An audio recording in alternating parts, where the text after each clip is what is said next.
Hey everyone, this is Dr. Syed Haider with my go-to doc, and back for another live stream. We have a bunch of questions. We're going to answer them.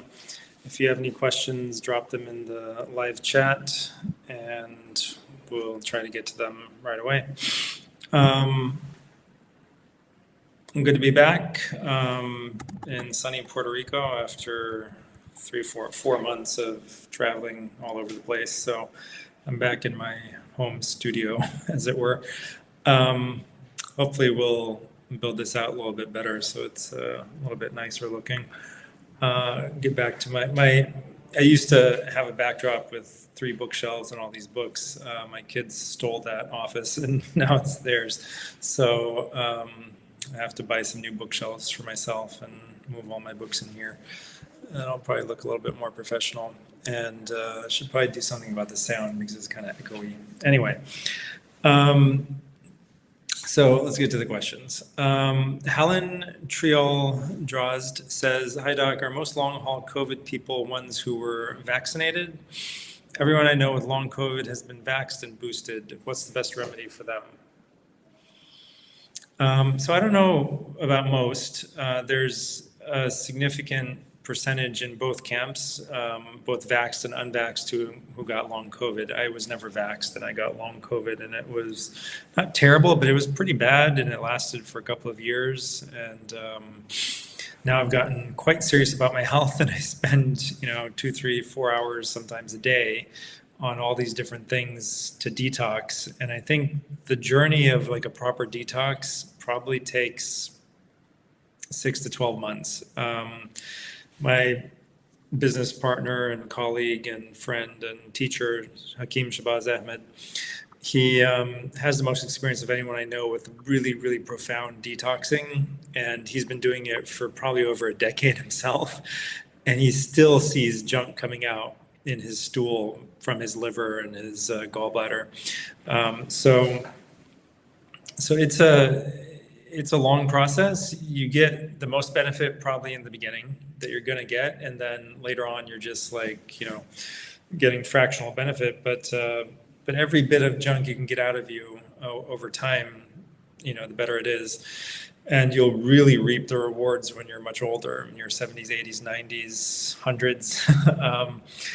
When you'll So that's when you'll see the real difference between people who've taken care of themselves really well and detoxified all the chemical toxins and all the stuff that we're exposed to, all the heavy metals, everything that's just a part of modern life, versus people who looked healthy, but they hadn't really done that work. So I think it's worth it, at least to spend a few months on it. You'll get a lot of benefit just from really going hard on detox for a few months, and it helps with long COVID. So this person says, Helen says, everyone I know with long COVID has been vaxxed and boosted. I don't know anyone else who had long COVID and hadn't been vaxxed and boosted. So I know a lot who, like myself, who were not vaxxed or boosted and they got long COVID. So everyone's experience is going to be different. I think, so even in my practice, most patients, maybe 70% or more, were not vaxxed and boosted. I mean, most of my patient list was anti-vaccine, and then a small subset of them, took the shot. Most of them regret it now. But Pierre Corey has the opposite experience. He has a good practice and, good sized practice. He sees a lot of people, and his experience is the opposite. 70% were vaxxed and or boosted, and only a minority, 30%, didn't get the shot, and in terms of long COVID sufferers.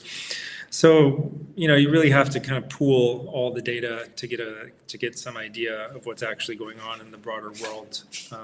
So the people that got attracted to following me, whatever, became my patients, tended to be those who were anti-vaccine. For whatever reason. Maybe that's kind of like the perspective I was putting off, and hopefully I was in the beginning. What's the best remedy for people with long COVID? So like I was saying before, deep detox. So we have to understand what the cause of all disease is, and what the cure of all disease is. So I'm just going to reiterate it because you can't say it too often, to remind myself and other people just on that topic of reminders, it took me a long time to come up with the willpower and the determination, the resolve to make the decision to really go down the path of deep healing.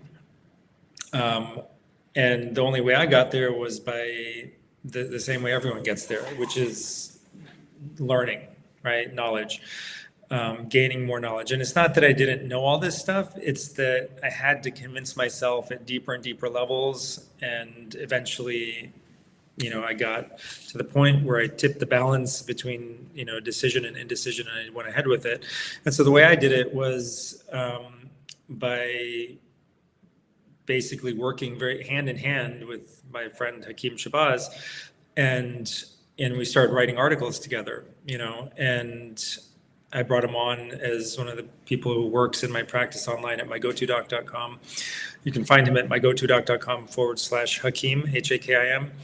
And he's basically the chronic health natural solutions guru of the world, basically, right? There's no one else like him. And a lot of people benefited in my practice and around the world. But it takes a lot of effort and time and work to follow his protocols, whatever protocols he comes up with for a specific patient. And so I had been, kind of toying with the idea of following one of his protocols myself, even though I wasn't severely sick or anything. So it's harder to come up with the motivation when you're not severely sick than it is when you're on your deathbed. So most of his patients who do go through his very demanding protocols are end-stage cancer patients. And even then, it's mostly patients who have no other option. They've been, the medical system either gave up on them or they weren't able to pay for what the modern medical system was offering them in terms of chemo or radiation, surgery, whatever. So a lot of third world, patients and second world patients, and then, the poorest of the poor first world patients who don't have any, insurance. It's very rare for somebody who's not stuck between a rock and a hard place, who has any other option to put up with his protocols. So anyway, I started working very closely with him. I started talking about it all the time. I started referring people to him, and I started, writing articles and stuff with him for months. And finally, all of that effort of further convincing myself that I should do it paid off. And I went ahead and took the plunge like 2.5 months ago now, and have only seen benefit. Sometimes the benefit is disguised as worsening. So, I mean, one day I just like threw up, like turbo vomiting, like projectile vomiting after eating the raw liver and the raw kidney and the raw egg. I pitched my nose, so I didn't smell it, but it just was too much. And there was also this like paste, homemade paste that I had to eat after that. And that was just like the cherry on top that just like put me over the edge, and I couldn't, I just threw up.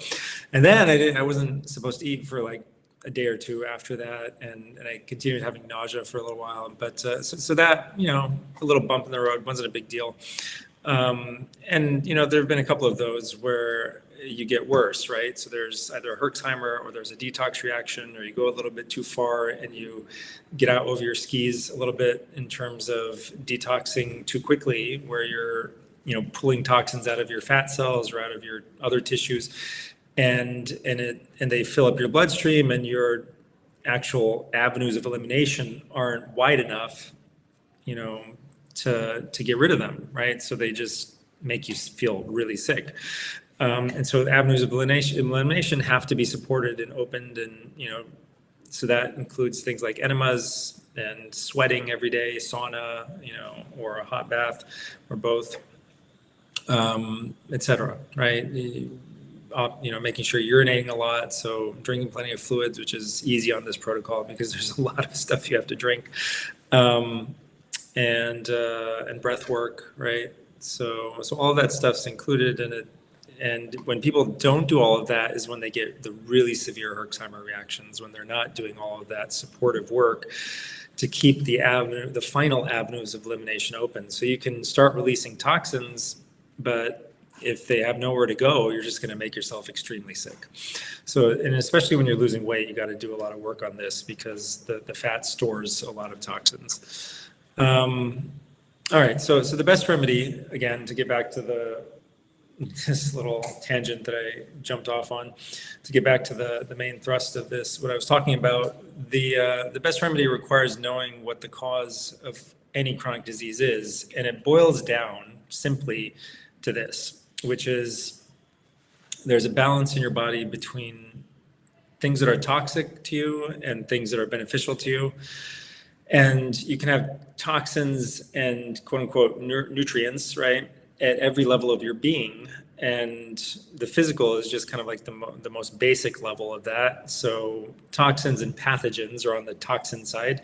And then nutrients, you could talk about the food that you eat, the vitamins, the minerals, all that stuff. Those are nutrients. But also you have to start thinking about toxins and nutrients in a broader sense. Like sunlight, where does it fall? It's a physical nutrient, but it's not a food or something, so, and then there's emotional nutrients, like love and affection, and there's emotional toxins like too much anger and hate and, stuff like that, resentment, etc., fear, too much fear. And so all of these things have to be balanced because we are more than just physical beings, right? We're not animals. What we think and what we believe, how we feel, and our relationships all have a really powerful impact, which has been proven beyond any doubt over the last 100 years. And everyone just knew it before that because it's just obvious. If you're a human being, if you've lived your life, you know that your physical health is directly impacted by your emotional, psychological, spiritual, whatever relationship issues and health. So there are quote unquote toxins and quote unquote nutrients in those realms as well. So lack of intimacy is one of the biggest ones. Too much fear, anxiety is one of the biggest toxins. Lack of intimacy, one of the biggest lack of nutrients. So you figure out where you are in terms of toxins and nutrients and where you have too much toxicity. And the interesting thing is that emotional toxicity and mental toxicity and all these other levels of toxicity will strain your physical body so that it gets affected by physical toxicity and lack of nutrients. So the more strain you put on your organs due to emotional imbalances, the weaker those organs will get. They'll have to use up more nutrients. You'll start to become deficient in nutrients, and it can take years, but it happens. And then as the organ gets weaker, it doesn't have as much nutrients coming in to refill its bucket of nutrients. It starts to become more affected by toxins and pathogens that it can't remove, it can't, excrete fast enough. And then, the person ends up with parasites and, heavy metals and all kinds of things and poor organ function. And then they try to fix it by just addressing the physical. Well, you're fighting a losing battle if you only address the physical because you're not solving the real root cause problem. And you're going to have to continue supplementing for the rest of your life. And the deeper problem will continue to get worse because you're not listening to it, right? You're not listening to the message it was sending you through the physical symptoms. So this is why I say that the physical symptoms are the solution. They're not the problem. They're like an emissary, a messenger sent from your soul into the physical world, manifested in the physical world to tell you that there's something wrong at a deeper level.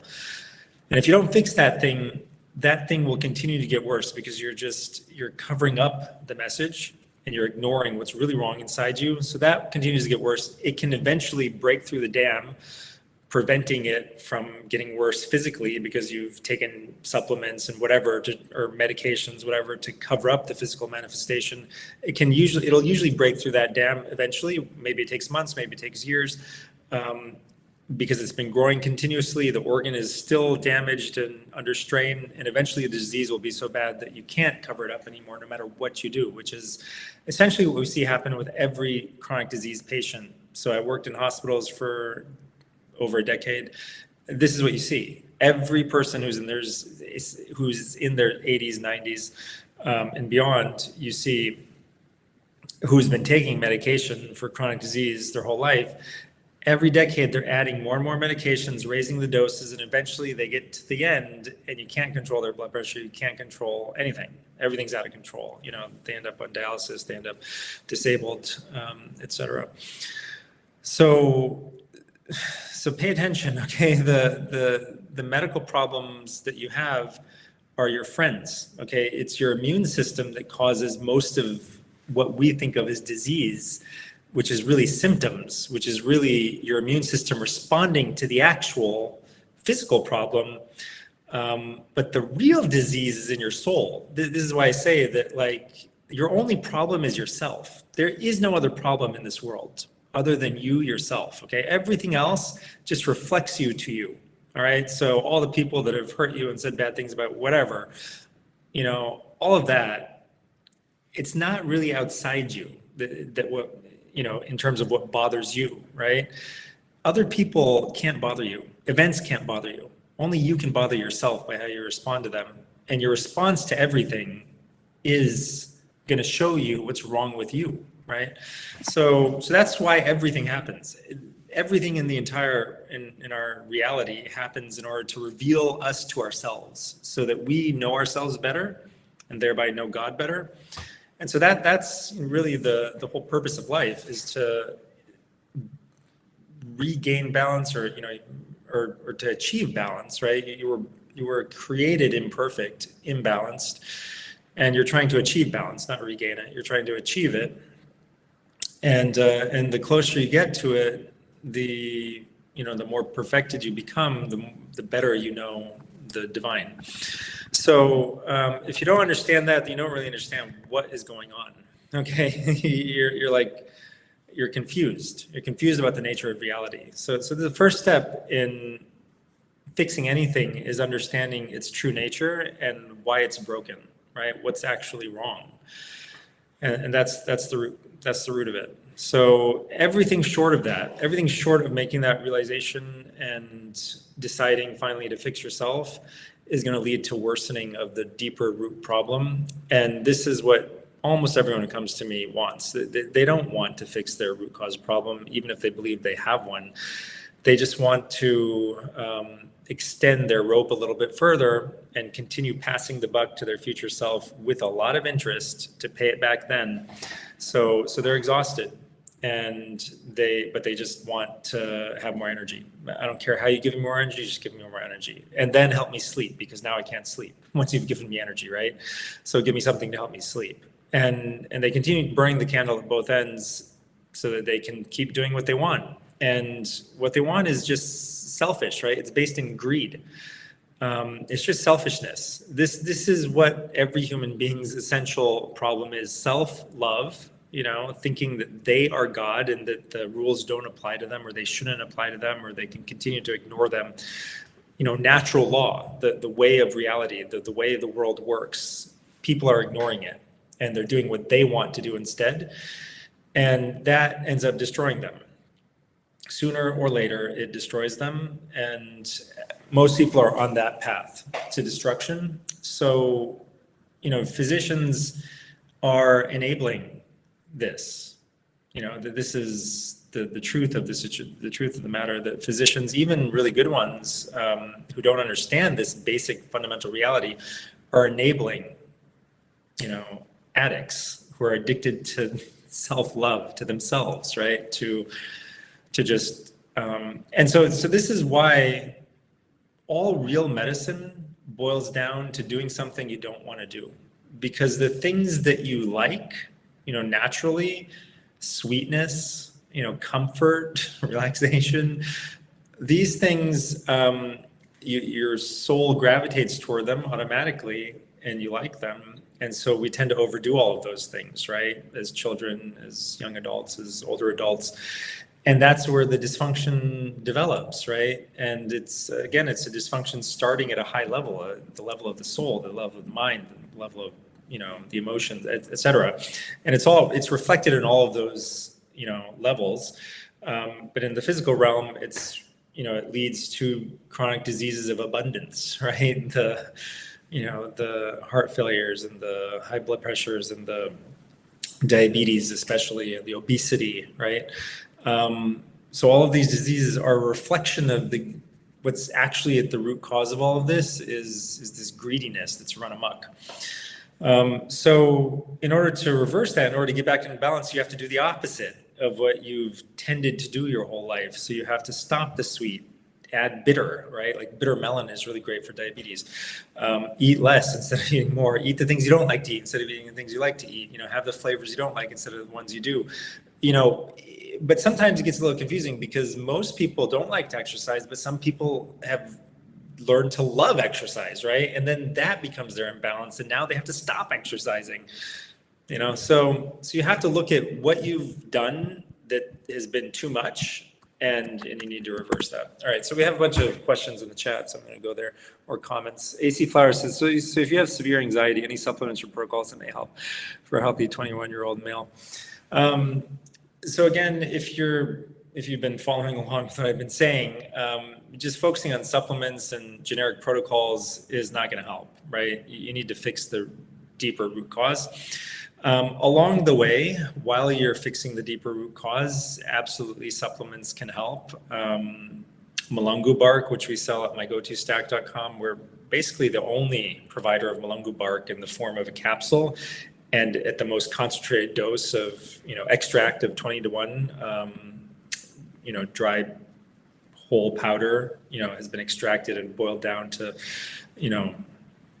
at a 20-to-1 extract ratio. So you get like the 20, say 20 pounds gets compressed down to 1 pound, right? So one capsule of our Mulungu bark is like taking 20 capsules of the whole powder that you can get elsewhere that's not in a capsule and doesn't mix very well with water to make a tea. So ours mixes really well. So anyway, no one else has such a powerful extract. It is the most effective thing I've ever found for anxiety or insomnia in an herbal form. So, and since it's that effective at treating anxiety and insomnia, nothing can be that effective without having side effects when you raise the dose too much. So if you go too high, you'll end up getting something like headaches or dizziness or whatever. So keep an eye out for that. And just start off at a low dose and gradually increase it.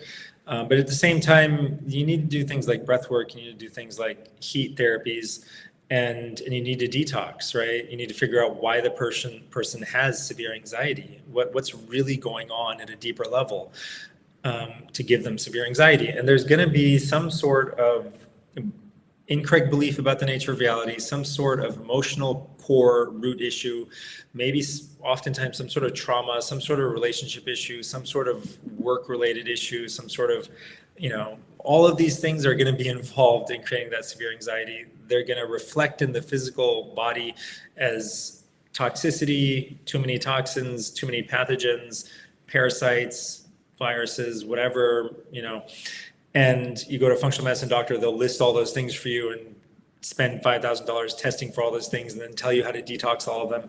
And sure, you might feel better, but eventually it'll come roaring back because you haven't addressed the real issue, which is emotional beliefs, intellectual, psychological, relationship, spiritual, maybe angst, whatever, right? The incorrect beliefs, all of those things have to be addressed. Otherwise, you're not actually helping the person.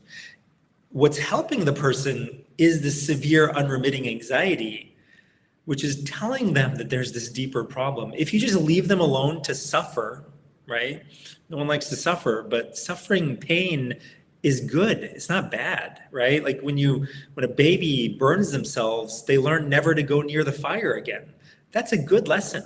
And when they get hotter and hotter as they're going closer and closer to it, they will turn around and go the other direction so they don't burn themselves if you let them feel it. So covering up the discomfort, these messages, is actually worse than giving the person relief. Covering it up.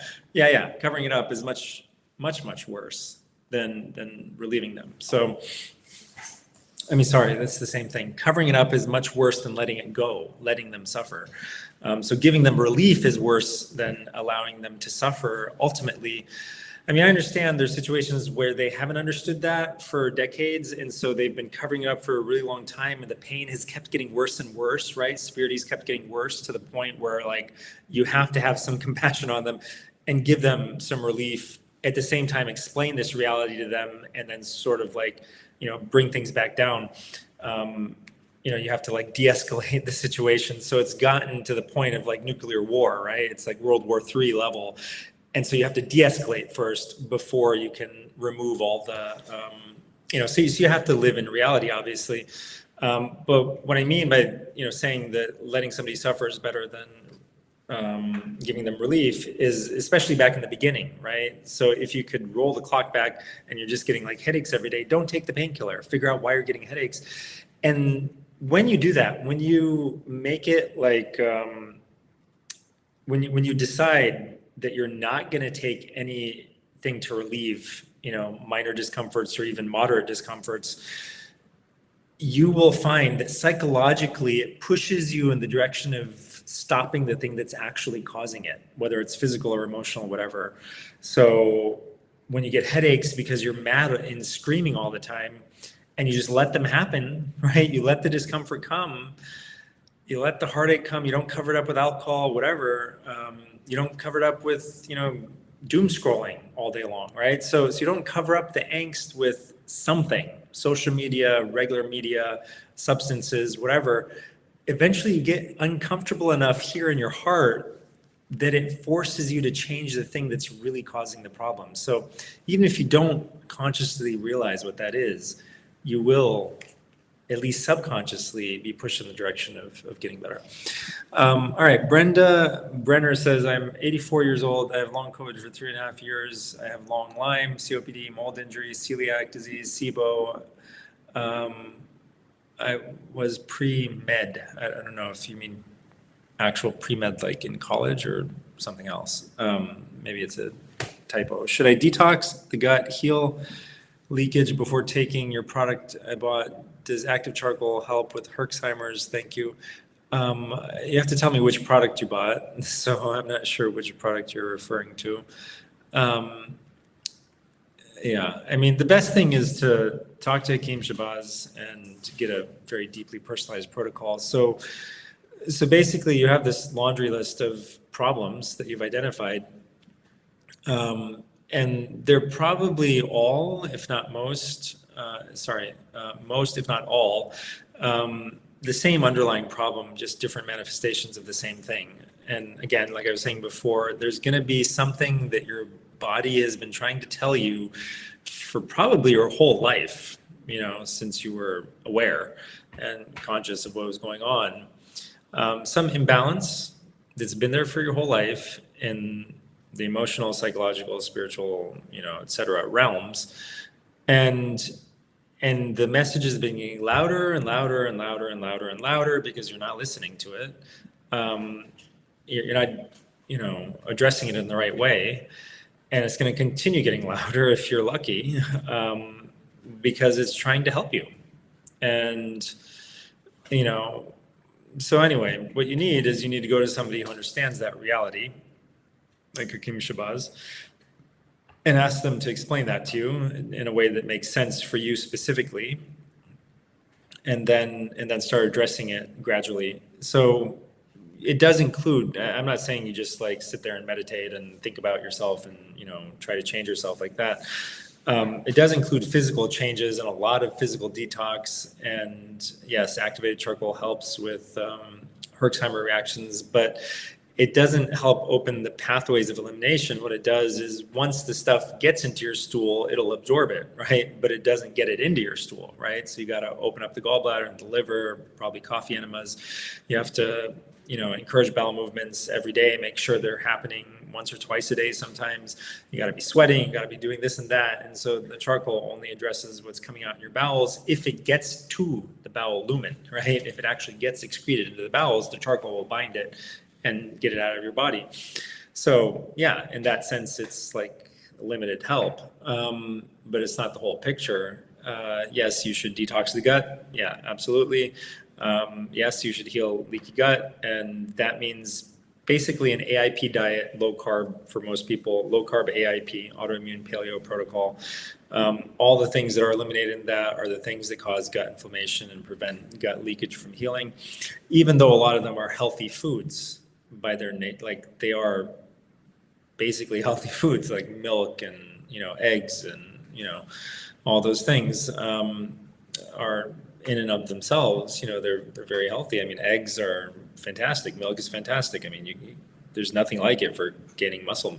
That's why old time bodybuilders used to chug down raw eggs and milk. A gallon of milk a day was the protein shake of, that beats all protein shakes. I mean, I was really shocked to learn that the amino acid uptake, like the amount of amino acid that is absorbed into the body and used for building and repair, it's maximal in breast milk amongst the foods that we've tested. So we haven't tested cow milk apparently, which is shocking to me.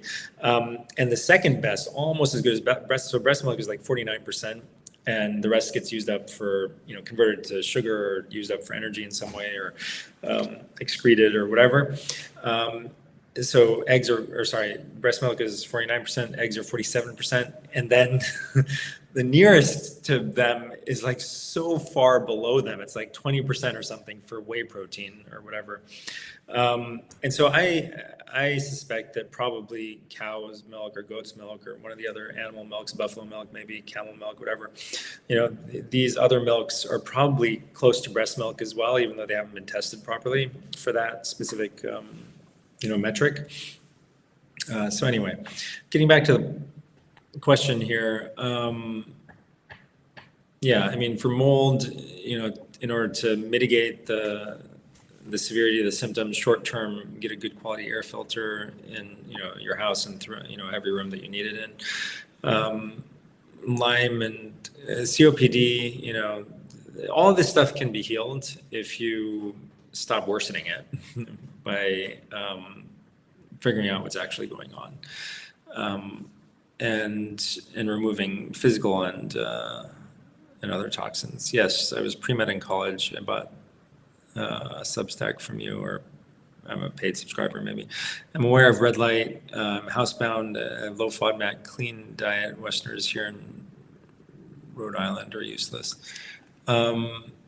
So, I mean, it sounds like you're severe enough to qualify for our program, where we were offering to pay for the visits and even the treatment, if you are willing to do all the work that's required to get better.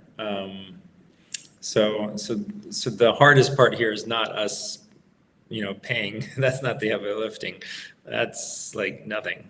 Honestly, what's hard is like actually being willing to do everything. And so take a look at mygotodoc.com/Hakim, Hakim, if you haven't already. Listen to the talks that we did. There's 2 interviews that I did with Hakim Shabazz. And if you're willing and able, those are 2 really big criteria to do the work. And you're willing to document it for posterity and for people alive today and for everyone online, with videos and everything, then we would likely be willing to help you get better. It's possible to get completely better if you're willing to do the work that it takes. All right. I mean, I can't tell you exactly what to do, unfortunately, on a live Q&A like this with this amount of information. I mean, I just know that this stuff can be healed. You need to be strict on the AIP and possibly the low FODMAPs as well with the SIBO. But, you can find these maneuvers and workarounds that will eventually get rid of symptoms in some cases. In your case, maybe not, right? Because it's pretty severe. But even if you were able to get rid of all your symptoms by doing all these workarounds, you shouldn't have to do that for the rest of your life, right? You haven't actually solved the deeper issue if you have to continue doing that. So until you can re-normalize your diet, you haven't actually solved the deeper issue, even if you have mitigated the severity and your symptoms are under control, whatever. But like I said before, what does that lead to? Even if you're able to do it, it's the same as taking medicine or supplements or whatever. Lifestyle changes that have to persist forever are the same basic approach as modern medicine, giving you medications, prescription drugs, and alternative medicine, giving you supplements and all these things. Even lifestyle, if it's done that way, it's just covering up the real deeper problem, so you're not aware of it for a while. So all of those approaches are equally flawed, and maybe lifestyle is less flawed than functional medicine, which is less flawed than mainstream medicine, because you're going from interventions that make you feel better without harming you to interventions that make you feel better with maybe slight side effects, and then interventions that make you feel better with severe side effects. So on one end of the spectrum, the underlying problem's getting worse. On the other, even while it's covered up, on the other end of the spectrum with mainstream medicine, the underlying problem's getting worse, and you're getting new problems from all the side effects of the drugs. So doubly bad. All right, so anyway, hopefully I've given you some food for thought. Yes, Brown's Duab says doctors are glorified pharma product delivery servants. Absolutely. Anxiety can definitely be caused by hyperthyroidism, probably also hypothyroidism. Honestly, it's crazy that like the low and the high can cause similar issues. Excuse me. Most people begin with hypothyroidism and sometimes intermittent hyper, and so yeah, thyroid problems are rampant. Yeah, I mean, so there's a whole laundry list of things that can cause hyperthyroidism. I mean, we just don't have time to list all of them, right? I mean, sorry, there's a whole laundry list of things that can cause anxiety. You just don't have time to list all of them. But my point here is that like the deeper issue will manifest in something like hyperthyroidism, which will manifest as anxiety. But you're not going deep enough if you're just saying, oh, I discovered the person has hyperthyroidism, so I'm going to burn their thyroid. I'm going to give them medication to like get it under control, whatever. You haven't gone deep enough. That's not the real root cause. That's like a super superficial cause, okay, of the anxiety. It's nowhere near the source. All right. So it doesn't matter what the physical thing is that's like the final intermediate trigger before the symptom. That's not the cause. You got to go way deeper than that. AC Flower says, so it's true. We're spiritually working on the root cause, but it takes time. Great.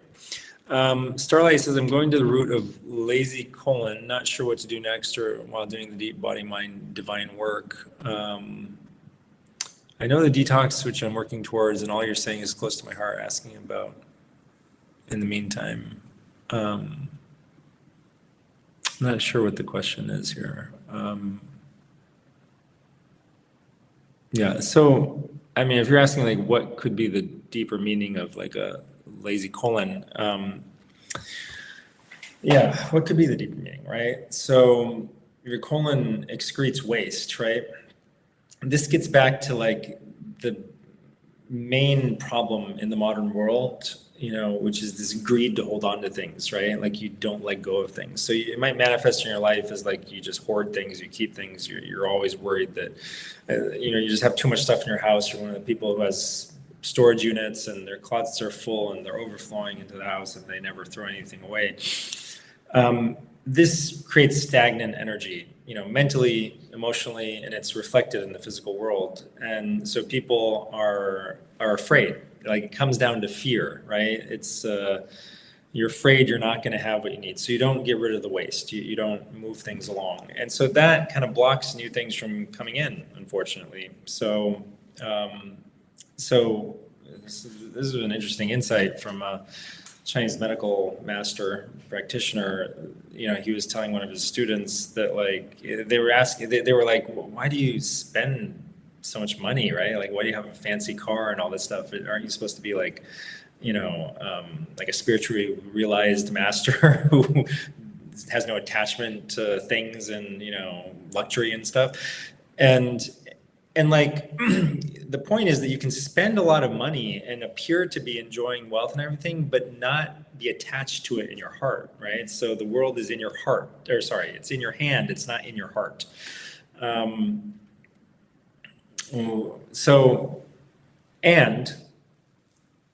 And when you have things, if you don't spend of what you have, right? Like if something comes to you and you don't let it go out into the world again, where it circulates and improves the economy and improves other people's livelihoods, and like gives people jobs and stuff to do. And so if you're not circulating money, it becomes constipated.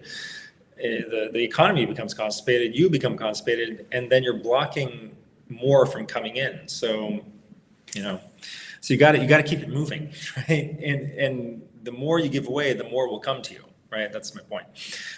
So this will be reflected in a colon that doesn't move, right? But the basic emotion is fear, right? It's fear of not having enough. It's fear of, I have to keep piling up savings so that I don't. And so the solution is to give. The solution is to be open-handed, start giving away to other people and to yourself, and throwing away things that no one wants, right? If you can't find anyone to give it to, it means it's trash, right? If you're the only person who wants to keep it and no one else in the world values it, it's probably trash. Maybe it's not, and if you haven't used it for a year, okay, or 2 years, you're probably not going to use it, and you should give it away or throw it away, right? So, go through your house and do that and you might find that your colon starts to work suddenly. Or slowly, right? Like it may not work all of a sudden, but it's about really changing the deeper self, right? In such a way that you stop being afraid and you stop worrying about, where the next dollar is going to come from. And so that's something I think that everyone has to do in the modern world. It's just one of those things that is a characteristic of modern civilization.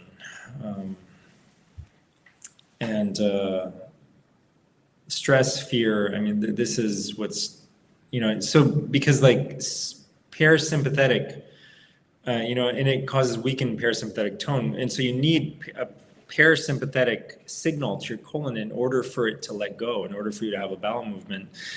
And sympathetic side is too high. And that is the side that's stimulated by anxiety and stress and fear, right? So fear is the underlying emotion of anxiety and stress and all that, right? So your body is feeling fear, usually because your soul is afraid. And the reason it is due to not understanding the nature of reality, like who is the source of all things, right? Like it's not you. You're not the one who made yourself, and you're not the one who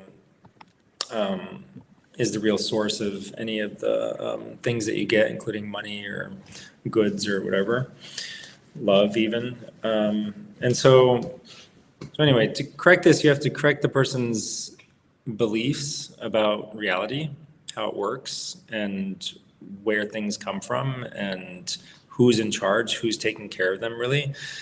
And you have to address their emotions and their traumas that have informed their false beliefs about the nature of reality. And, you have to work on their relationship with money and other people, and feeling safe and secure and grateful, and seeing the glass half full instead of half empty. And so when we work on all these things, and it's not something that happens all of a sudden, it takes time, it takes months, maybe years. And working on the physical, doing breath work and hot baths to calm you down and stimulate parasympathetic tone, and doing coffee enemas and detox and everything, all of that stuff will help to fix the emotional stuff if you let it, right? You can resist it, but it will create an invitation and a loosening of what has become calcified over time, of the way that you believe the world works, and your emotional health, and all these things have become like hardened over time and hard to change, but they will soften up by the physical work that you do to detox and support your body. All right, so again, browse.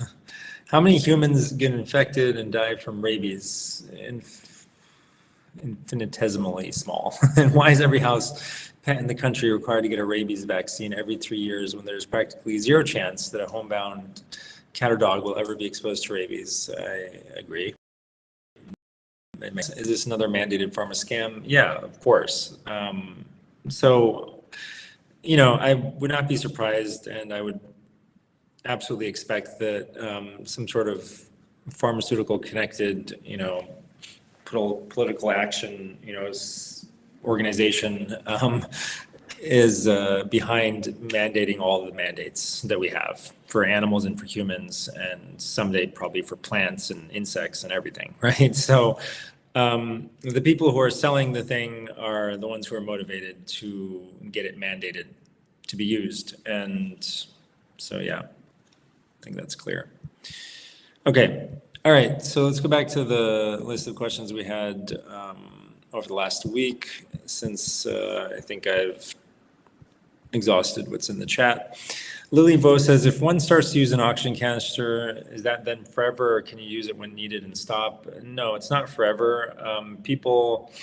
It can become like a crutch, so that the lungs get used to it, and it's hard, and then you have to slowly wean off, and it's a little bit hard to get off. So this can happen.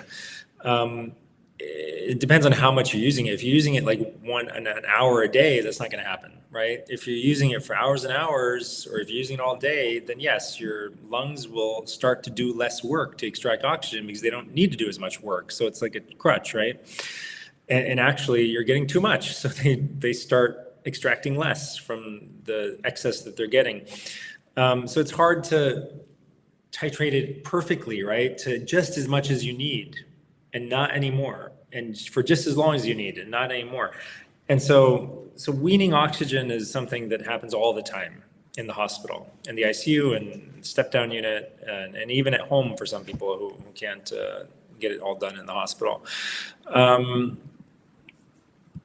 right, great. Certainly hope that you benefit. And thoughts on nebulizing hydrogen peroxide when sick? Yeah, I think it can be helpful.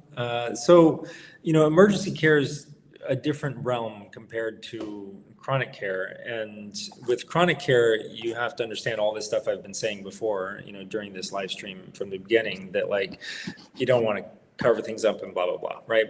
Emergency care is a different story because you could die, right? So you've been doing things wrong. That's why you're in this emergency.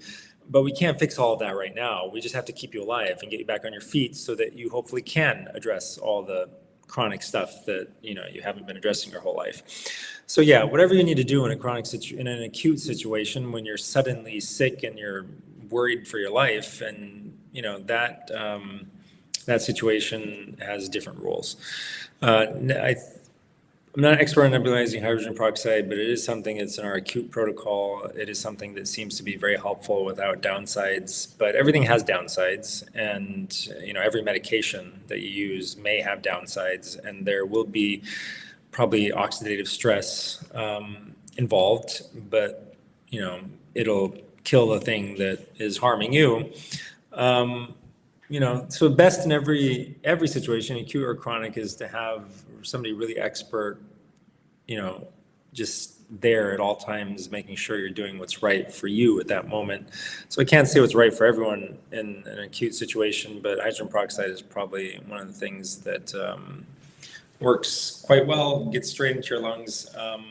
Other things that are similar to it would be chlorine dioxide solution. Don't try to breathe that in. It's really, really irritating and damaging, but swallowing it can be extremely helpful. And in a similar way, it's adding oxidative stress, which is killing off the bad stuff.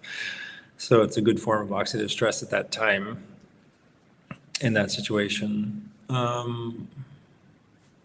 So getting back to the oxygen canister thing, there's two situations. We're going to start prescribing oxygen, actually. I mean, we already do it, but now we're going to roll it out as a service. So if anyone wants an oxygen concentrator to have on hand, so there's two reasons to get it. One is that you want to be prepared so that you don't have to go to the hospital if you get sick.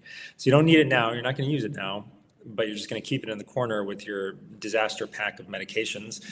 And it's like, okay, I don't have to go to the hospital where I might get something I don't want, and I might get shot up with something, I might get vaccinated blood poured into me, whatever, and I might get killed because the third leading cause of death in the United States is modern medicine. It's physicians. It's physician prescribed treatments, not even mistakes, but actually what they meant to do.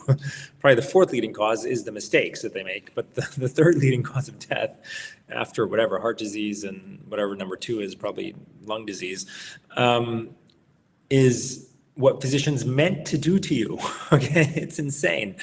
How can we be putting up with this, right? Like, you can't overcome that with all the good that you do, or supposedly, or the good that you think that you're doing. I don't think it's possible to overcome being the third leading cause of death. So, I mean, if that makes any sense to you, if you understand what that means, you would not accept any chronic medication or any chronic care from any MD. Everything should be a short-term bridge to real, change, because otherwise it's just a long-term bridge to death, long or short-term bridge to death. All right. So the one situation where we would prescribe oxygen to people to have on hand in case of like World War III supply chain breakdown, or they just get sick and they don't want to go to a hospital and they want to talk to a physician and be treated at home. That's one situation. The other situation is you have chronic disease, and what you want is you want to stimulate stem cells by breathing in pure oxygen an hour a day. So you can do that sitting in your room with oxygen canister sitting next to you, or you can connect that oxygen concentrator up to a hyperbaric chamber, bleed the oxygen into the chamber, and raise the pressure inside, and you get even more benefit, even faster. But I think you probably, get 80% of the benefit for 20% of the effort with just the oxygen concentrator, even without the hyperbaric chamber, and it's much cheaper. All right. Mixed with distilled water, the hydrogen peroxide she's talking about, and silver, sovereign silver, and silver, I think, is extremely helpful. It may be, it's close to as effective as chlorine dioxide, but I think chlorine dioxide is probably stronger. But silver is super, super, super, right? It's incredible. And so nebulizing silver, taking it orally, applying it topically, it doesn't matter, whatever you want, is incredibly effective for all pathogens. Does that mainly focus on not on just lung health? No, the oxygen doesn't just focus on lung health.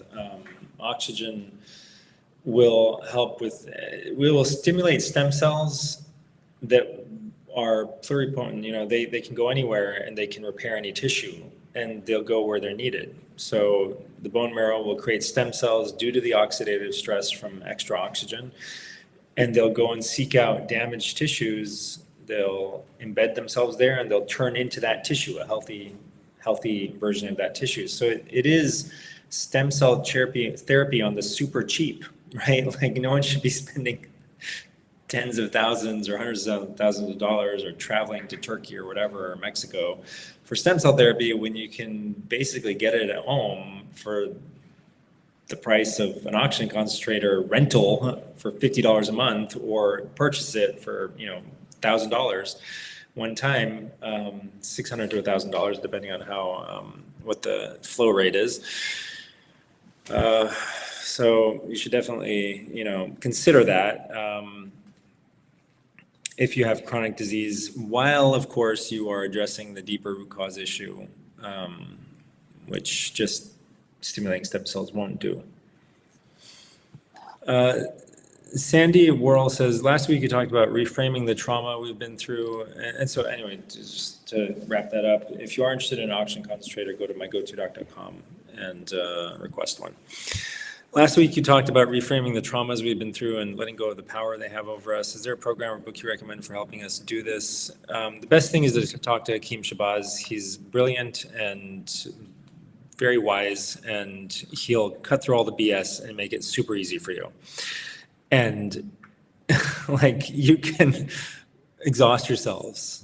You can exhaust yourself with books and courses and all kinds of stuff, right? And you'll pay a lot more than you'll pay Hakeem Shabazz for a lot less, but it'll seem like a lot more, right? So he'll just like cut straight to the heart of it, And if you do what he says, you'll get over it, probably within a few months. Or you can go and do lightning process and spend thousands of dollars and have to listen to all this stuff and do all these different things and, make it really complicated for yourself. And yeah, maybe they'll fix the same thing for you, or you do EFT, or you do NLP, or you go to somebody who knows whatever. All of these things can help. So there's no one path to reframing trauma and all that, but it does depend on the person being really, really good at what they're doing, and they understand all these higher principles themselves. And that is far more rare than you would think. I mean, it's extremely rare. There's a lot of pretenders and very few who really know what they're doing or talking about. And it's usually the case that the better they are at marketing, the worse they are at actually doing what they're marketing. Okay, so it's hard to find the very best. All right, Hakeem Shabazz is terrible at marketing. I'm not an expert marketer. Okay, I'm okay. I'm not one of the best for sure. Hopefully we'll find somebody who's better than me and will help us, with our marketing efforts, and we'll get better quality camera and better lighting and better production values and all this stuff and get better at this. So for the purpose, not just of making money, but for the purpose of actually helping people with somebody who's a real healer. Again, I don't know anyone who's close to him. They're not even in the same league or ballpark as this guy. So go to mygoto.com/Hakeem, Hakim, and he will reframe the trauma if you're ready for that. Otherwise, yeah. Books, Healing Beyond Pills and Potions is a pretty good one. And if you really dedicate yourself, you can probably do the work yourself based on that book. You can look into EFT practitioners. I've interviewed some people. So there's the lightning process, which I was very impressed, and I thought had a good chance of helping a lot of people. EFT, the tapping solution, I think is an app. You might have some success with that, but you really need a guide. It's hard to do it yourself because you lie to yourself too much and you're blind to your own faults. And so you really need somebody's help. Even if you're a master healer yourself, you still need somebody else's help to heal yourself because you're just not going to see the truth about yourself. All right, so yeah, a big part of what Hakeem, so does Hakeem, it's Hakim, not AKIM, HAKIM. It's Hakeem just is not his name. It's a title like doctor in Ayurvedic medicine and Unani medicine, Greek medicine. Yes, so a big part of what he does is counseling. It may not be on the first visit, you may not be ready for it on the first visit. Again, you may have to soften things up a little bit with physical changes and stuff, but over the course of time, second, third, fourth, whatever, he'll start doing inserting the counseling when you're ready for it, and help you to shift a lot of deeper stuff. And he'll make it it won't feel like it's overbearing, right? So he won't ram it down your throat, but which is one of the ways that it kind of bypasses the ego so that people actually accept it. So that's another thing, you can know the truth, but communicating it in a way that people will actually accept the truth is an art form, right? So most people don't understand how to do that. They're very bad at it. And they actually create resistance in the people that they tell what is true, right? So you'll see that a lot with proselytizers, right? Christians and Jews and whoever, right? Whoever, probably not Jews that are not big proselytizers, but Christians and whoever proselytizes, right? The Seventh-day Adventists, people are just get away from me. I don't want to hear about it. Stop talking about Jesus, etc. And even if it's the God's truth, about reality, if you don't do it gently and you don't sometimes do it in an indirect way, it won't slip past their defenses and they won't accept it. So if you really want to benefit people and you really believe you have the truth to deliver to them, you have to spend most of your time figuring out how to communicate, right? gently and indirectly and not, get their ego to like stand up and block you, right? So if the ego gets involved, then, there's no more stubborn force in the universe. All right, so Melissa Goins-Tosh says, I have tinnitus since a mild case of COVID 18 months ago. My doctor just dismissed it, dismissed it. My daughter has POTS, and we're trying to find the best treatment for this other than eating salt. I mean, I've already answered the question, right? So it's the same answer. Like every disease is the same answer. That's what's great about really healing, is that you can simplify everything. It's not that complicated. So I have seen tinnitus go away with ivermectin after COVID, but still, if it goes away, that hasn't actually solved your real problem. You have to ask, why did I get tinnitus? Why that? Why not the POTS that my daughter got, right? What does it mean about me? So when you answer that, then you'll get to the root, and then you'll be able to fix yourself, which is the real issue, is why are you prone to tinnitus after COVID? Why does it uncover that for you? And if you don't deal with it now, you'll have to deal with it in 10, 20, 30 years, when it'll come back, it'll come roaring back. So COVID is a blessing in disguise for people, because it gives them a peek into their own future of where they're headed in the next 20, 30, 40 years when they get a lot older and they've had more time for toxins and, pathogens and lack of nutrients to pile up and uncover their health future, right? Their future of disease. So it gives you a peek into the future. It's a time machine to the future. It's like you're able to see the future. And usually it is short-lived, and then that window to the future closes, and then and then you're back to normal. And you're like, yay, I got cured of long COVID. Okay, you missed the point, all right? This is a preview of where you're headed if you don't change. That's what long COVID is for most people, right? Eventually it goes away for most people, even if they do nothing. But all it means is the window onto your own future has closed. It was open, and it stayed open, and it was trying to get you to pay attention, and you didn't, right? You were just like, how do I get rid of this? How do I get rid of this? How do I get rid of this? So this is a key concept to understand, that like people are on a trajectory. They're on a health trajectory towards disease or towards health, right? Most of us are on the disease trajectory, and the future is full of all of these disease waypoints that are going to pop up in the future if we keep going down that path. That path is increasing toxic burden, increasing toxic load, decreasing nutrients, and all due to the psychological things that we're doing to harm ourselves, our bodies, so that they become prone to the toxic load staying there and not being released and use up the nutrients too quickly. So that, you have to ask you have to ask those questions, and your daughter has to ask those questions.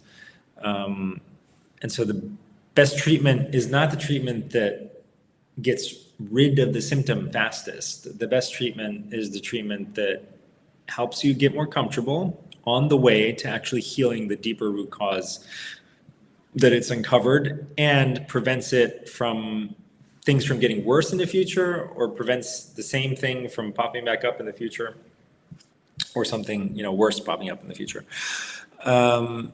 Georgianne Toscano Donardo says, hi, Dr. Syed Haider, I've been off Facebook because of EMF. So I think I'll go from not sleeping from long haul. I'm not sure. I think you're not sleeping because of long haul. I bought all this stuff to make the brain detox cream, which we share online repeatedly. We shared repeatedly.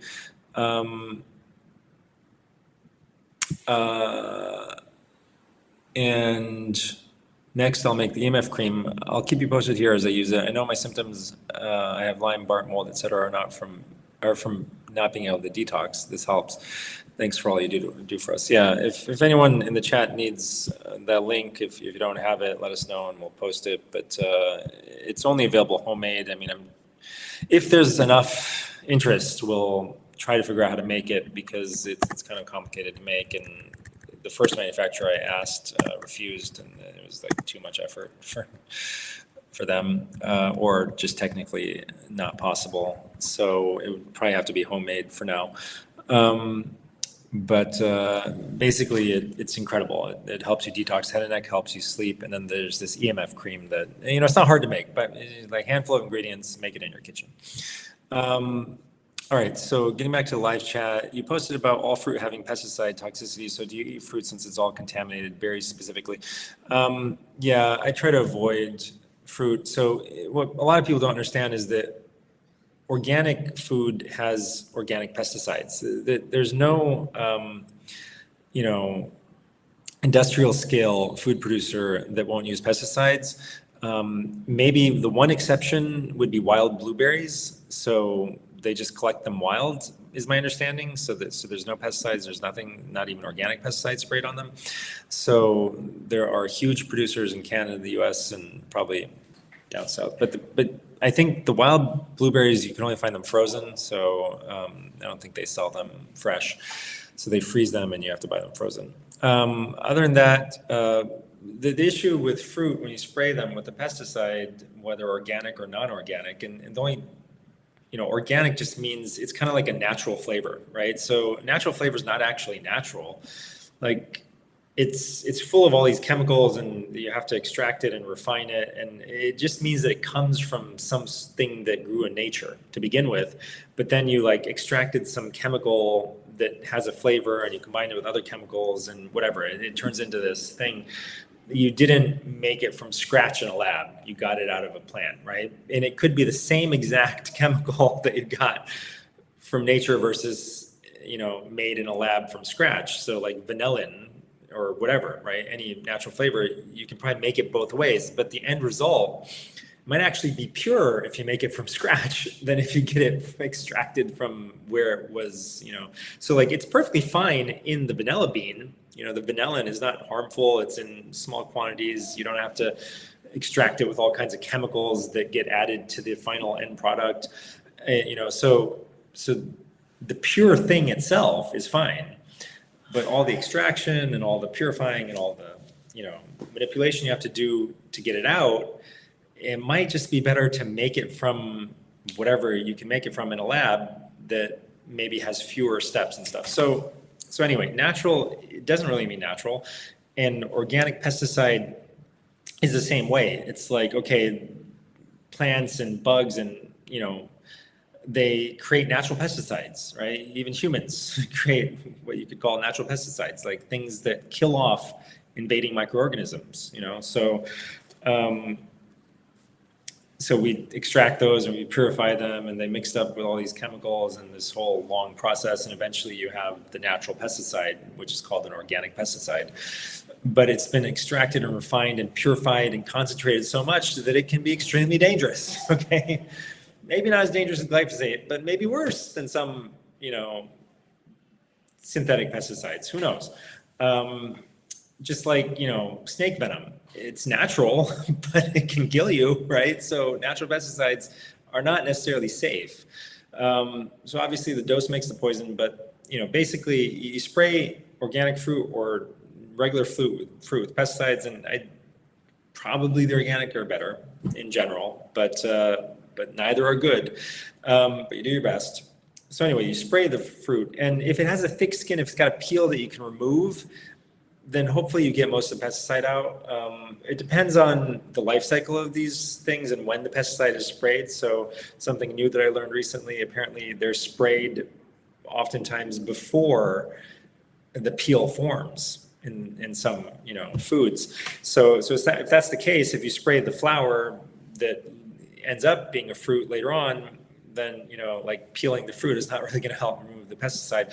But if they have to keep repeatedly spraying as it grows, once the thick peel is on that you peel off before you eat it, like a banana or an orange, then you're not going to be soaking up any more pesticide into the thing that you actually eat, into the meat of the fruit itself. But with berries, regardless of when you spray them early, you spray them late, it doesn't matter because they don't have a peel, right? So they've got this super thin skin. It's just going to soak things up. It's going to soak up everything, right? It's gonna, and not just pesticides, but just like pollution in the air, right? It's all going to get soaked up and concentrated inside the berry. So there's a lot more to this. I'm not a food scientist. I'm not an agriculturist. I'm not a farmer. So I may be getting some things wrong. There may be some details here, but you can just look at the dirty dozen foods, right? And what is it? The healthy, I don't remember the other. There's a name for like the ones that have the least pesticides and the ones that have the most pesticides. Dirty dozen is one with the most pesticides. They publish it every year. Basically, avoid the dirty dozen and consider even avoiding them in organic forms. Try to get wild fruit. Try to get regenerative, organic, local, where they don't spray pesticides. From some farmer or something. It's tough, right? So it's better. Obviously some of these things, berries, wonderful, antioxidants, blah, blah, blah. You can get them at somewhere else, okay? You don't need any one specific thing. If somebody like Shabazz tells you, or I tell you, like, you got to take this, sometimes you can accept it. Like, okay, fine, I can't find it except with the pesticides, but I'm getting more benefit than harm. So, sometimes you do have to make that determination that it's a balance between risk and benefit and harm and benefit. All right.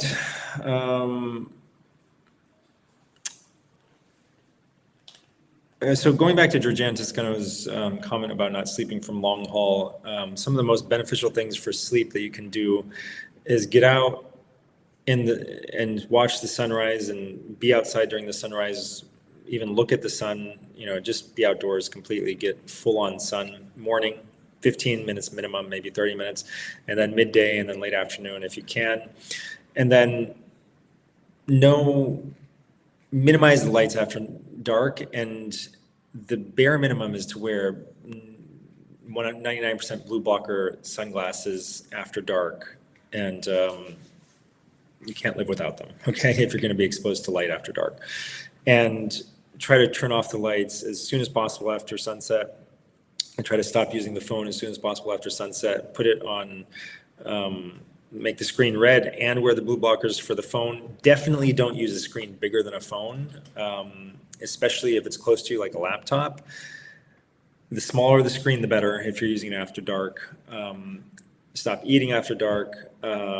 Get sleep on a grounded bed sheet, but you have to confirm that it's actually grounded with a voltmeter, and even if you plug it into the ground itself, right? Like even if you have the copper rod that you bury in your garden and run the wire into your house and plug it into the bed sheet, you still want to check that the whole system's grounded and it's not broken or a faulty wire or something. It makes a huge difference. Hot bath before bed can help you really relax, and you got to have a routine where you wind down. Mulungu bark can help in the beginning a lot. So we're working on like a sleep hot chocolate or something like that, trying to perfect a recipe with Mulungu bark, which, but in the meantime, you can buy Mulungu bark at my go-to stack, just in capsules. I do recommend still dumping it out, opening the capsule, dumping it into hot water, and it doesn't taste bad. You can drink it quickly. Take some magnesium at night. Magnesium calm. The flavored ones are really good. Delicious, but yeah, take some magnesium glycinate at night or some form of rapidly absorbed magnesium, and try higher and higher doses until you find a dose that works for you. It works really great for sleep. The two best things for sleep are probably magnesium calm and Mulungu, and there's a couple of other supplements that may be helpful, but those are probably the biggest ones. And light cycles, circadian rhythms are basically the master controller for sleep. So you got to make sure that you address those. And then no caffeine at all. Caffeine is a killer for people, especially people who have chronic issues, and especially people who have sleep issues, even if you feel like it's not a problem for you. Christina says, I was diagnosed with ground glass opacities immediately after having COVID. Can this cause cancer? Any cellular stress can cause cancer. Ground glass opacities are pretty commonly seen in hospitals and outpatient clinics on a CT scan, and it's basically a sign of a specific kind of inflammation. worry and fear is probably the biggest cause of cancer. So I wouldn't get too worried about it. They can resolve, they can heal, they can go away. And many people live with them for years and nothing happens, nothing bad happens. So it's not the actual cause of anything, right? So when you say, what can this cause cancer? No, it can't cause cancer. Okay.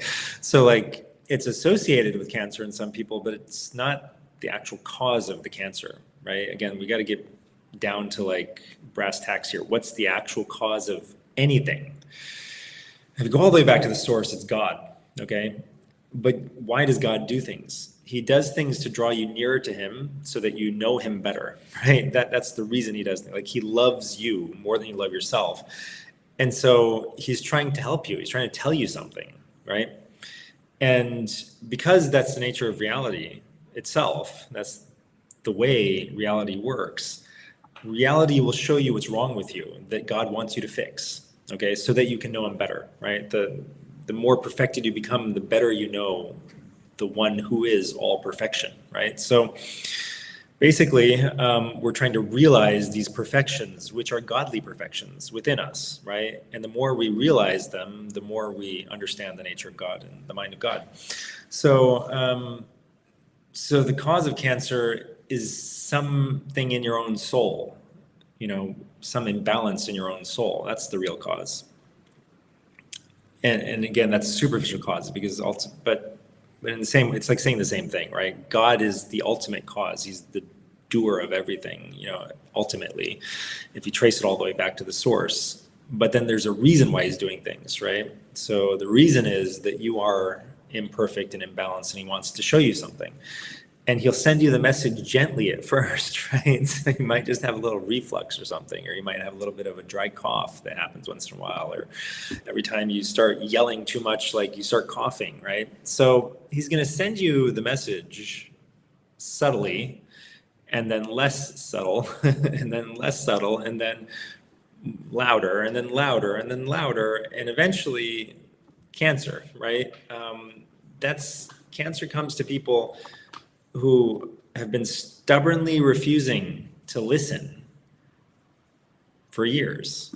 So, and it's coming sooner and sooner, the more toxic the world gets. But what we have to realize is you can't blame the world. You can't blame other people. Like, we're all a product of this society. The society itself is sick, and all of us are sicker than we would be emotionally, mentally, spiritually, whatever, than we would be if we were living in a healthy society that didn't have all those problems. So the external problems, like the billionaires injecting toxins into the air and stuff, those problems are reflections of ourselves. The people in charge of us, the people who are doing all these horrible things, are a reflection of the people that they've come from, right? They come from a society that's sick, and that produces those kinds of people on the margins, like at the extremes.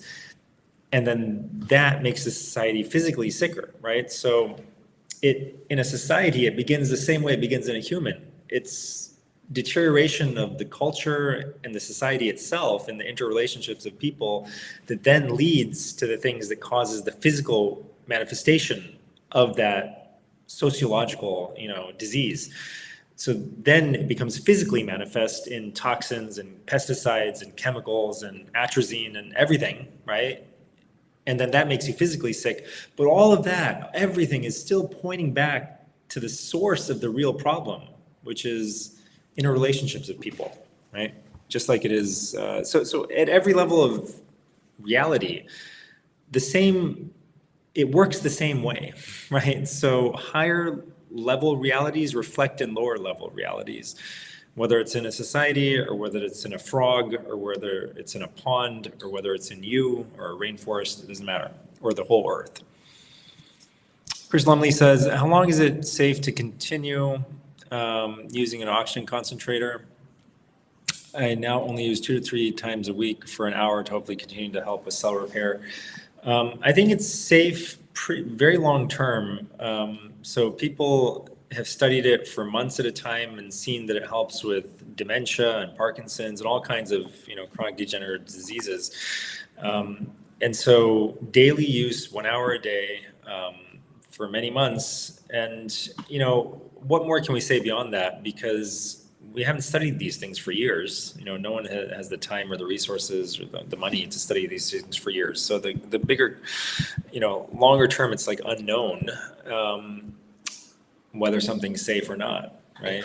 When it's, and my default setting is like, things are not safe until they're proven safe, unless it's like utilizing something natural. And even then, right? Even like I was saying earlier, lifestyle changes, even herbs, right? Like there are very few herbs that are safe to take forever, right? Like just every day.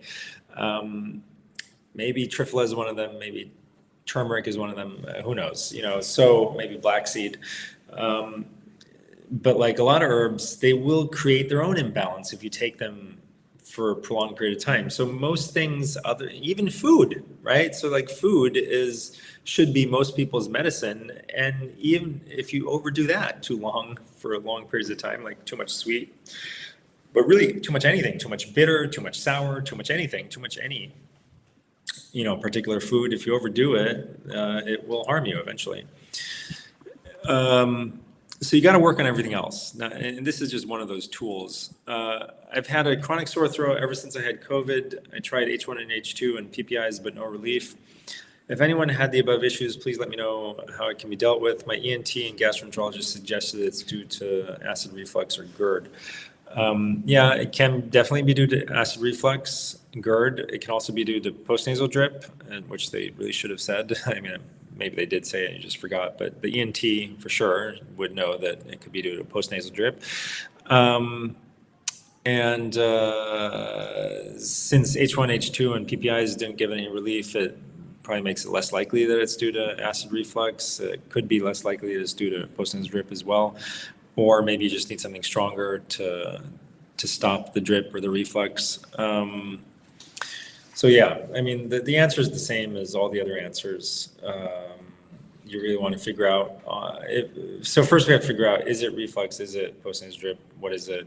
You know, but even that you don't honestly have to figure out. Like you can focus on the actual symptom itself, and like I said earlier, you don't have to go to the deeper physical levels if you go all the way to the deepest level. So the superficial symptom itself will tell you what the deepest level is about if you get to talk to the person for a while. So it could be related to some sort of expression thing, right? Like the sore throat relates to your ability to express yourself, you know, talk, you know, express your emotions and stuff. Maybe you feel blocked, you know, so it could be a lot of other things too. So you have to really talk to this. I would have to talk to you or have Hakeem Shabazz talk to you and figure out, and you'd have to be honest with us and open and to have some, you know, basic level of self-reflection and, you know, awareness for us to be able to help you figure out. Sometimes you don't need any. Sometimes Hakeem Shabazz will just like tell you what it is because of all the other symptoms that go along with it. He'll be able to predict what it is. So usually he can, even without you telling him, predict what the deepest issue is, which is one of the things that's special about him. And then he'll tell you other symptoms that you haven't even told him about, which you must have based on what he's determined is the real problem. But occasionally, very occasionally, he'll have a little bit of trouble and he'll be like, okay, casting around, trying to like elicit it from you. Like, okay, what's the key thing, you know? Because, and sometimes people don't know themselves, or sometimes people are lying, and sometimes people, but it's usually that they don't realize it themselves. They're just unaware. So anyway, it could be, like I said, an issue with like feeling stifled or, you know, having trouble expressing emotions or desires or whatever, but it could be something else. And if you address the deepest issue, then it'll get fixed. And if you don't, then, you know, it can turn into any number of much more severe things in the future. And you can certainly enable worsening by smoking and drinking and chewing tobacco, which you would not want to do. And don't go and get a CT scan, which is like helps it to get worse. Kathy Hunter Armstrong says, I'm 90% healed, but still have frequent headaches with tinnitus. What has helped you with headaches and tinnitus? Ivermectin has helped with tinnitus in the past, but again, you want to figure out, is there something related to hearing that relates to a deeper level? And the same with headaches. Headaches, dietary changes can get rid of almost all headaches for most people. And so like superficially due to leaky gut and all that, and reactions to foods like eggs and dairy, soy, MSG, nightshades sometimes, sugars, grains. So AIP diet and detox, getting rid of the toxic load in the liver, coffee enemas, extremely helpful. So not getting angry, sleeping properly, magnesium. So all these things can help with headaches. But ultimately, you need to figure out what the real cause of the headaches are. Thank you so much for your patient support on these Q&A. Absolutely, no problem. My pleasure. And Ange Bai says, have you ever tracked your resting heart rate with a watch and noticed a trend with the monthly cycle, symptoms worse at a certain time of month? This is not a question to me, it's a question to the group, the Facebook group. So if you're interested in joining the conversation there, it's mostly just group-led. We don't really get too involved in it. So it's just a bunch of people sharing notes on Facebook in a place where it's basically for a lot of people who have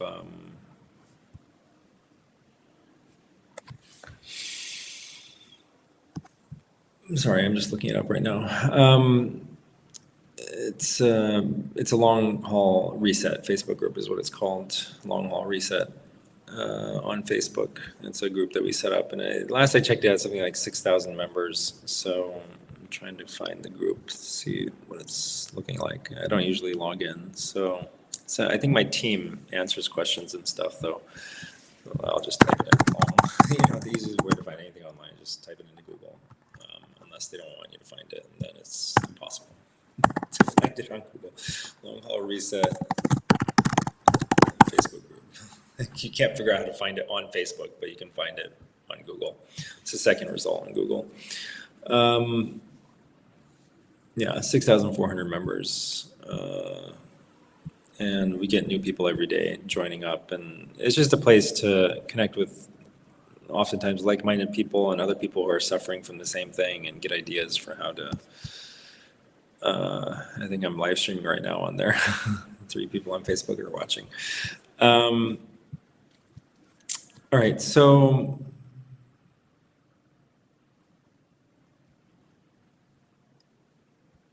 all right, so Vlaiku Claudia says, I did what you said and I stayed with insomnia for 2 years until the rupture of the blood-brain barrier. Now I deeply regret I did not take medication because I did more harm to my body. The Pandora's box opened inside my brain. So I'm not sure what you did that I said. I definitely didn't consult with you directly. Maybe you followed a generic protocol, which is not optimal. Or maybe you just didn't do anything about it. And what do you mean by the blood-brain barrier ruptured? What does that mean? For me, the lungobark does not function. Okay, so nothing works for everyone. And she also said, I do brain retraining and still I'm very close to diabetes. So how can we find the root cause of chronic gastritis, exocrine pancreas insufficiency, systemic inflammation? If it is the dysregulated nervous system, we still have to live, survive, sleep until we regulate it. It can take months.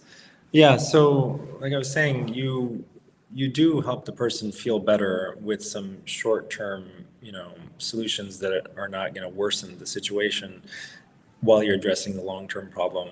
I mean, something complicated like this, you can't just go based on a live stream and what somebody tells you based on like this tiny amount of information that you're sharing publicly. You really have to consult somebody and do a deep dive.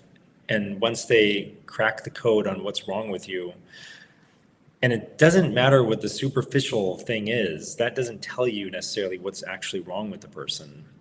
You have to talk to them and figure out who they actually are, where they've come from, what's going on in their life, and then understand what's actually wrong with them. And once you get there, not everyone will be willing to fix themselves. Okay, so it's a rare person who, once you tell them what the real cause is actually willing to fix it. So, you know, some people will act, but usually Shabazz will be able to get you to feel better, but you may not be willing to go all the way and actually fix the root cause problem. So you may stop halfway, and you may remain at the superficial level of the body. Like I said earlier, he can change the body and do it in the right way so that the disease manifestation goes away. But the purpose of doing that is to, like I said earlier, loosen up, soften up your higher self, so that then he can move to the next stage of fixing your higher self, your emotions, your psychology, your relationships, all that stuff. So that the disease never comes back, it doesn't remanifest, and no other problem develops in your health or in other areas of your life due to the same root cause problem that you didn't address.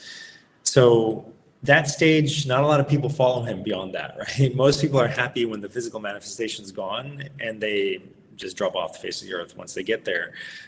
But his goal is to move you to the next stage, which gets easier because the physical manifestation has been loosened up. So, you know, whether or not somebody's willing to go the distance is, it's really up to them. All right.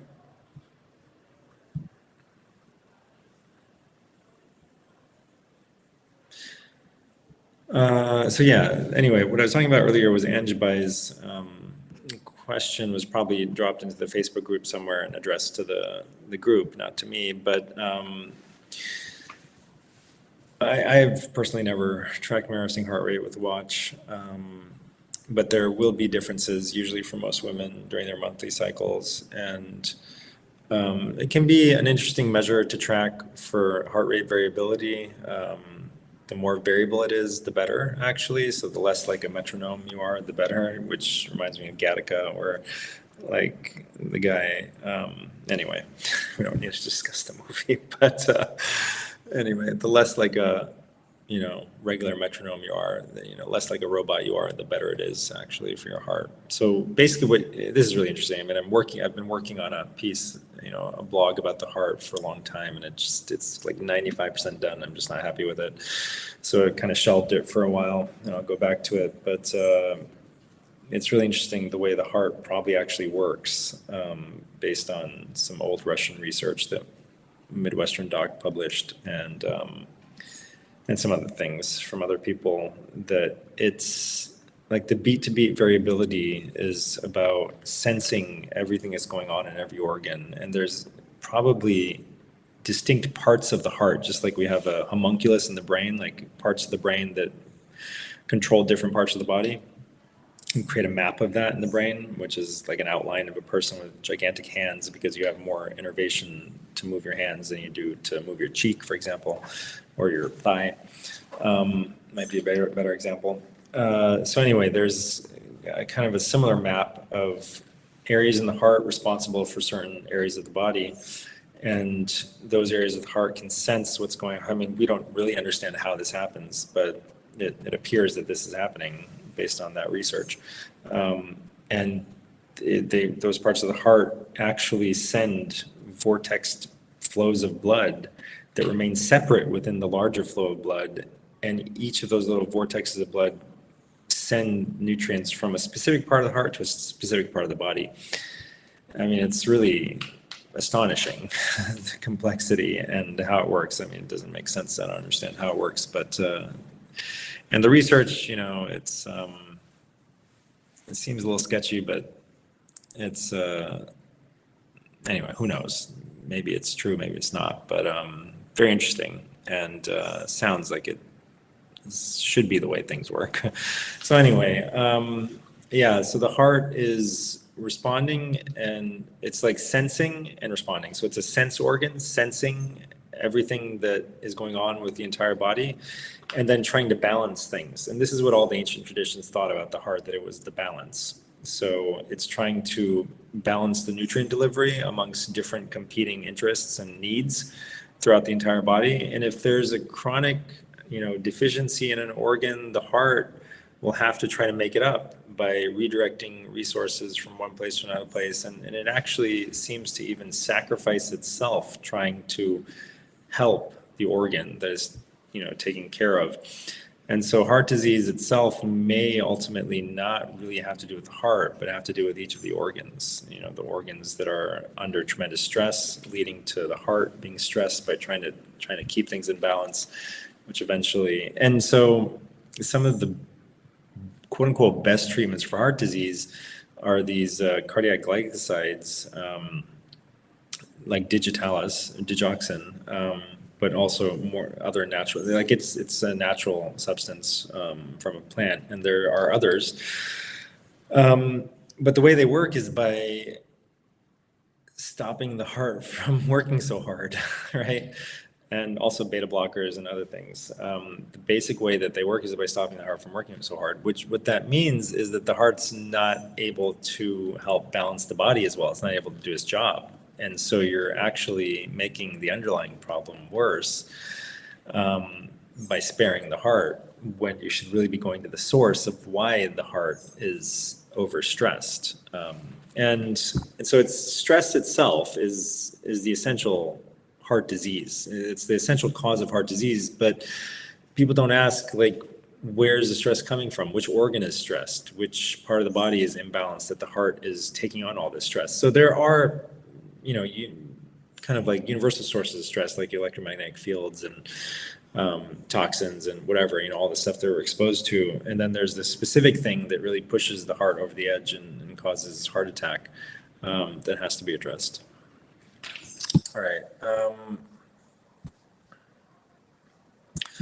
AC Flowers comes back with thoughts on wild yam cream or progesterone for menopause and for a young adult daughter with PCOS. Yeah, it may be part of a broader treatment plan, but I wouldn't rely on it forever. So taking steroids essentially for anything that, you have to ask, why is the body not making enough progesterone? And a lot of women's health is related to the men in their lives and to other relationships, the men and the women in their lives, but oftentimes the men. So for younger women, their father, relationship with their father, and for older women who have a husband or some other significant other, their relationship with them and how secure and safe they feel.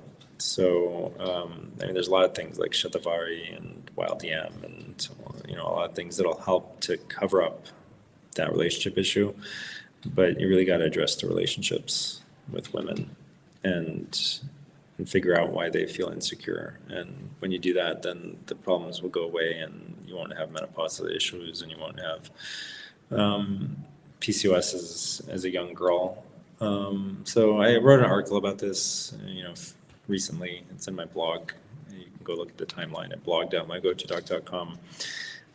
This is almost without exception the main reason. What I'm saying is like the main underlying cause. It doesn't mean that there's not all like a whole, 1,000 other intermediate causes that will manifest. Xenoestrogens from the environment will make you.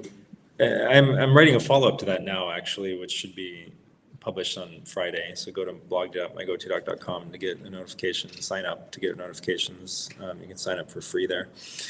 And it's covering how to deal with estrogen excess, which is what progesterone is solving for you, right? It's estrogen excess. And there's a great product, Moringa, which you can find at mygotostack.com, but also broccoli seed sprouts. They go really well hand in hand. So you can eat broccoli seed sprouts. If you take the dried broccoli seed sprout powder, it doesn't have the activating ingredient, and so you would have to include mustard seeds with it, and it's all going to be explained in that blog article.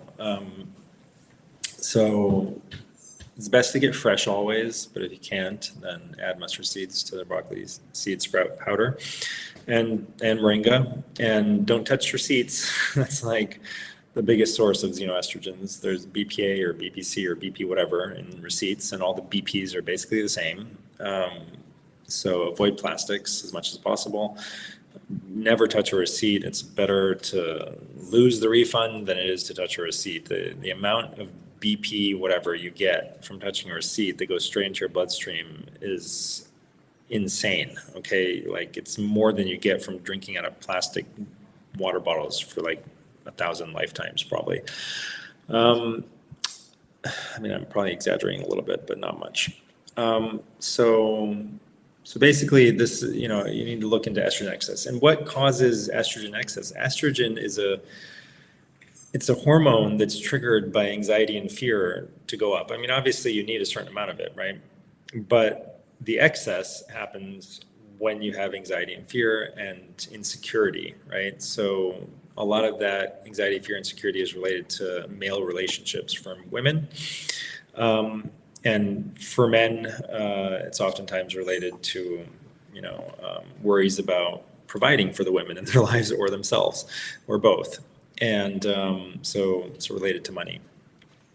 So yeah, the way that manifests in people and women, it's usually in feminine problems, right? They're specific to women's menstrual cycles and fibroids and everything, and hypothyroidism and all this stuff. Like all these common diseases of women, including insulin resistance, which is basically an intermediate link to every chronic disease, they're all due to estrogen excess, and also in men, right? So if you have like gynecomastia, male breasts tissue, or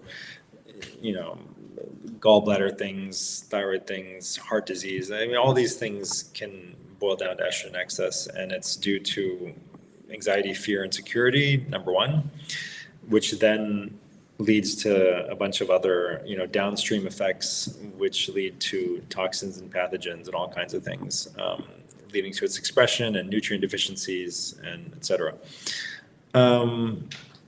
Good to know. She works at CFA and hands out receipts a lot. Yeah, I didn't realize that. So wear gloves, or wear like little, like you can get these silicone covers for your fingers, so you don't have to touch the receipts, and then maybe other people will catch the drift that you give the receipts to. But yeah, it's huge. It's a huge source. I mean, look it up. It's insane, the amount, and it's well known. I mean, it's been published and republished over and over again in articles, and it's the highest source of BPA in anyone's life, and that one thing could be what's creating the ability of her body to express this insecurity and fear. So yes, I mean, physical things in the world can perhaps, it's possible for them to be the ultimate issue, but your body can detoxify estrogens, xenoestrogens from receipts even, right? So you have to ask, like, why isn't she capable of detoxifying the toxicity that she's being exposed to from the receipts and whatever else? And again, it all leads back to psychology and insecurity and fear, always, right? So everything in the physical world is a manifestation of your deeper self. It's not a standalone thing, right? So anyway, hopefully that makes sense. I don't know if I explained it well. Everyone, thank you so much for watching. I will be back next week, unless anyone has a super last minute question. Drop it in the chat right now, or hold your peace. I'm gonna check Facebook. I think no one on Facebook. All right, thank you everyone, and I will see you next